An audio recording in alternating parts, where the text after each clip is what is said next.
नमस्कार, ओम आराधना चैनल में आपका हार्दिक स्वागत है। आइए सुनते हैं धर्मराज व्रत कथा। एक समय की बात है कि नैमिषारण्य में सहस्रों शौनक आदि ऋषिगण परम श्रद्धा के साथ पुराणों के मर्मज्ञ सूत जी महाराज से पूछने लगे, भगवान, हम आपके मुखारबिंद से धर्मराज जी की कथा तथा उसका विधान और महात्म्य सुनना चाहते हैं। अब आप कृपा करके सुनाइए।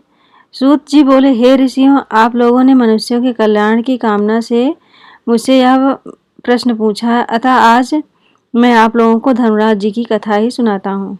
सारे तीर्थ तथा व्रत करने से तथा नाना प्रकार का दान देने वाले मनुष्य भी जिनके उद्यापन को किए बिना सुख के भागी नहीं हो सकते, इस विषय में आप लोगों को इस लोक में सुख और आगे स्वर्ग सुख प्राप्ति के लिए धर्मराज जी की श्रेष्ठ कथा कहूँगा।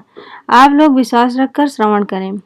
पूर्व काल की बात है कि राजा बभ्रुवाहन महोदयपुर में राज्य करता था। वह राजा बड़ा धर्मात्मा, दयालु तथा गौ, ब्राह्मण और अतिथियों का पूजक था। उसके राज्य में हरिदास नाम वाला महाविद्वान श्रेष्ठ ब्राह्मण था। उसकी पत्नी भी बहुत सुशील और धर्मवती थी, जिसका नाम गुणवती था। हरिदास विष्णु सेवक, बड़ा तपस्वी तथा तदनुसार उसकी पत्नी श्री भगवान की भक्त और पतिव्रता भी। प्रायः सभी प्रसिद्ध देवताओं के व्रत किए, परंतु धर्मराज की अर्थात धर्मराज नाम से प्रभु की सेवा कभी नहीं की। वह गणेश के, चंद्रमा के, हरतालिका आदि देवियों के, राम जन्म, जन्माष्टमी, शिवरात्रि आदि शिव के सभी व्रत किया करती थी। बड़ी श्रद्धा से सदा एकादशी का व्रत करती हुई यथाशक्ति दान भी देती थी और अतिथि सेवा से कभी विमुख नहीं रही।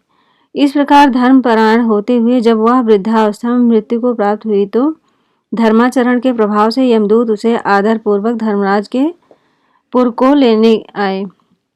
दक्षिण दिशा में पृथ्वी से कुछ ऊपर अंतरिक्ष में धर्मराज का बहुत बड़ा नगर है, जो कि पापी लोगों को भयदायक है। धर्मराज का पुर 1000 योजन का है। वह चौकोर है तथा उसके 4 द्वार हैं। वह नाना प्रकार के रत्नों से शोभायमान है। उसमें कई मनुष्य जो पुण्य भोगने को हैं निवास कर रहे हैं। स्थान स्थान पर गीत सुनाई दे रहे हैं और बाजे बज रहे हैं।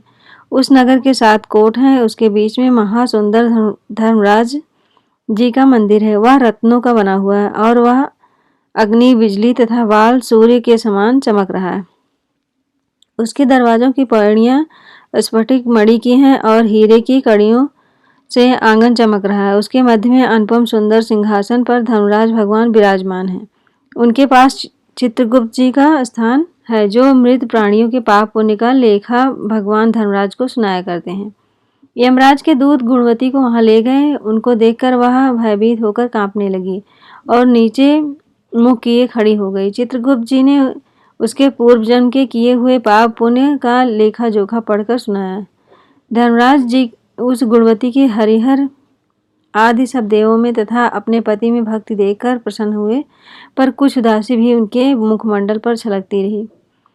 गुणवती को दिखाई दी। धर्मराज जी को उदास देखकर गुणवती ने निवेदन किया, हे प्रभु, मेरी समझ में मैंने कोई दुष्कृत्य नहीं किया, फिर भी आप उदास क्यों हैं? इसका कारण बताइए।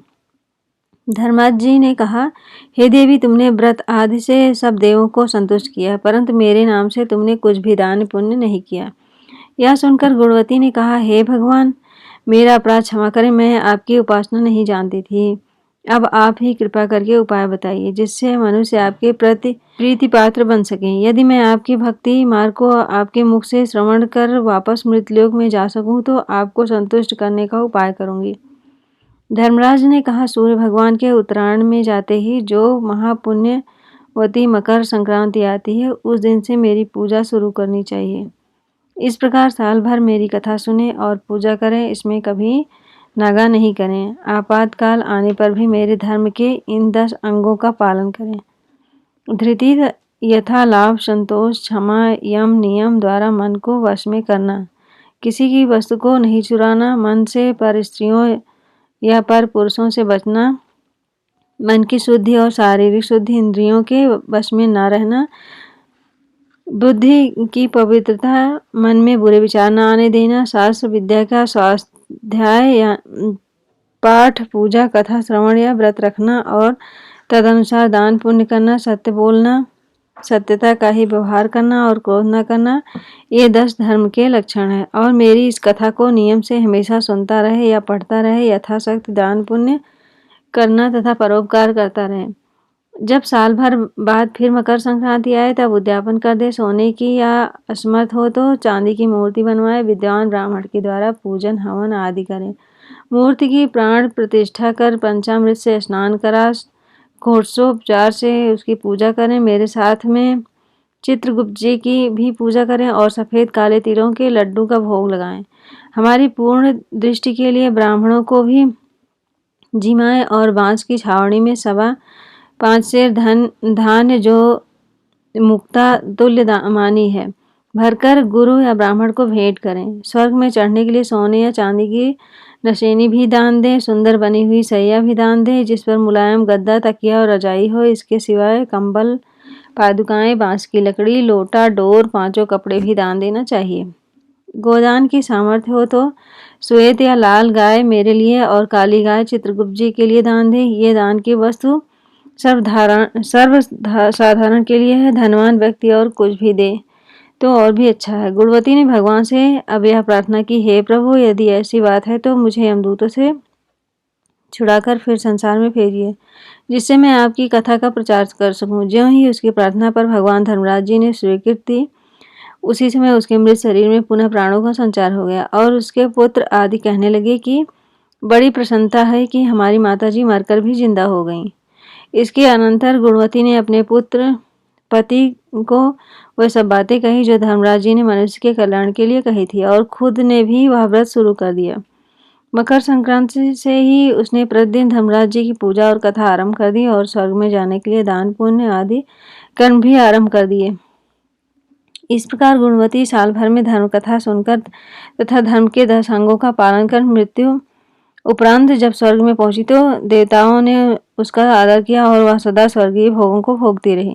सूत जी महाराज ने शौनक आदि ऋषियों से कहा, हे मुनियों, जिस घर में स्त्री या पुरुष इस धर्मराज व्रत कथा को श्रद्धा से प्रतिदिन पढ़ते हैं, सुनते हैं, वह दुखों से मुक्त हो जाते हैं। इसमें कुछ भी संशय की बात नहीं है। मृत्यु काल में यमदूत जो लेने आते हैं वे भी उसको आदर पूर्वक ले जाते हैं और धर्मराज जी भी उसे सदा सुखी रखते हैं। यदि उन मनुष्यों के कुछ पाप बाकी हो तो शीघ्र ही पाप नाश का उपाय बताकर शीघ्र ही पाप मुक्त कराने में सहायक बन जाते हैं। गरुड़ पुराण आदि में लिखा है कि पापी लोगों को यमदूत महान कष्ट पहुंचाते हैं, परंतु धर्मराज जी की कथा करने वाले यमलोक मार्ग में भी कष्ट नहीं पाते और वह प्राणी शीघ्र ही स्वर्ग तथा मोक्ष तक को प्राप्त हो सकते हैं। Please like, share and subscribe to our channel and press the bell icon to get the latest updates.